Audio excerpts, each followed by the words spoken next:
So who here likes to create art? Dance with your friends? Choose what you're gonna wear every day or eat every day? Well, imagine if I told you you're not allowed to do that anymore. You're only allowed to do what I do and wear what I wear and eat what I eat. This is an example of the colonization of the Chumash people, the native tribe whose land we live on today. I'm going to tell you about the advanced and beautiful culture of the Chumash tribe. Over the past month and a half, I've been researching the tribe through many books, videos, and websites. First, I'm going to be talking about the history of the Chumash people. Secondly, their cultural ceremonies. And third, the presence of the Chumash people today. Let me begin by giving you some background. Do you know how old the United States of America is?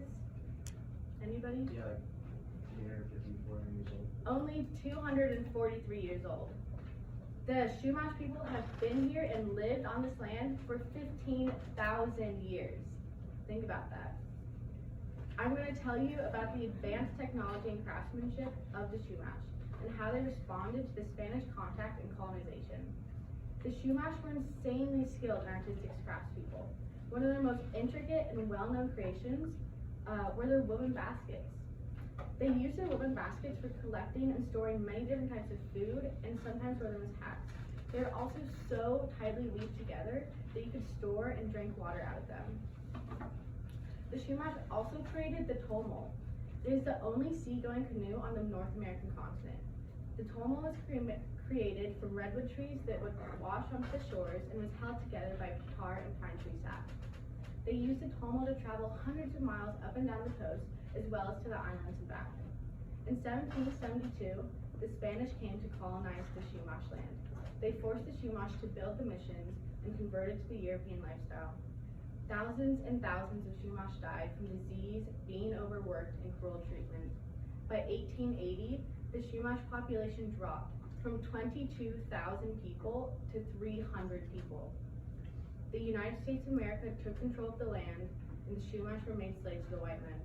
They endured horrific treatment and were auctioned and sold from the police to the white colonizers. Men, women, and children worked without getting paid and were given little to no food. By 1880, most of their culture and traditions had been forgotten about, and though many wanted to go back to their traditional ways, they had no option but to stay in the colonized world. Their trade routes had been broken and freedom had been taken away. Their woven baskets, creation of the tomol, and colonization of the Chumash are all huge parts of their history and will not be forgotten about. Their culture is nothing less than advanced, fascinating, and beautiful. How do you guys celebrate important events in your family? Through birthday parties or getting together? Yeah. Well, today I want to tell you about how the Chumash celebrated and honored important events and traditions through ceremonies.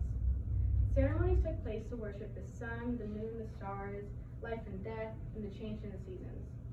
The two most important ceremonies honored the earth and the sun. The Chumash ceremony took place to honor the earth goddess named Chumash. She was seen as the source of all food. The ceremony took place in late summer and was held in the major towns known today as Santa Barbara, Ventura, and Quindigo. The ceremony lasted for about 5 to 6 days and was a great place for everybody to come together, reconnect, trade, play games, dance, and honor Chumash. The sun ceremony was held during winter solstice. During winter solstice, the shamans led several days of feasting and dancing to honor the sun. This was a time resembling a fresh start and clarity as the warmer months were coming and the days would start to get longer again. These ceremonies show and honor the deep connections the Chumash have with each other, the earth, and the universe. The Chumash are still here today. Did you know that many of the names of the surrounding towns originate from the Chumash? Malibu was originally Humalibu, meaning where the surf sounds loudly. Let me tell you about the Wish-Toil Foundation and how the members of the Chumash are bringing back their culture today. The Wish-Toil Foundation is a cultural preservation of a traditional Chumash village. It is used for a place to hold spiritual wellness, education, and environmental leadership. They created the Chumash Tribal Marine Protected Areas Educational Program. This provides students with the opportunity to learn about the Chumash history, marine conservation, and the importance of relationships with the natural environment. The Chumash, along with all Native American tribes, continue to fight for their voices to be heard and their culture and land to be recognized. Highway 154 was a historic Chumash trail used for travel and trade for thousands of years. In 2007, it was named the Chumash Highway, and by changing its name to the Chumash Highway, it shows that the California legislators recognize and are trying to respect the historical significance of the Chumash region. The new generations of the Chumash have become the modern-day storytellers. By taking modern-day art and creating many different types of mediums, people are using it as a way to tell their ancestral stories and express who they are. In 2001, the tradition of the Tomo was reborn, and members of the Santa Ynez Band of the Chumash recreated the historical crossing of the Tomo from the mainland to the Santa Cruz Island. As you can see, the Chumash are here.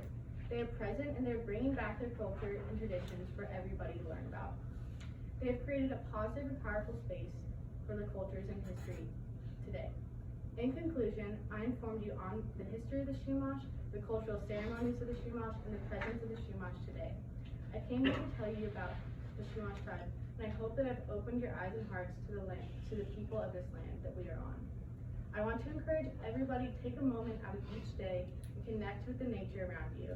Give some respect back to the land and the people that are here before you. And please do not take anything for granted because we are on stolen land, and this was never ours to begin with. Thank you.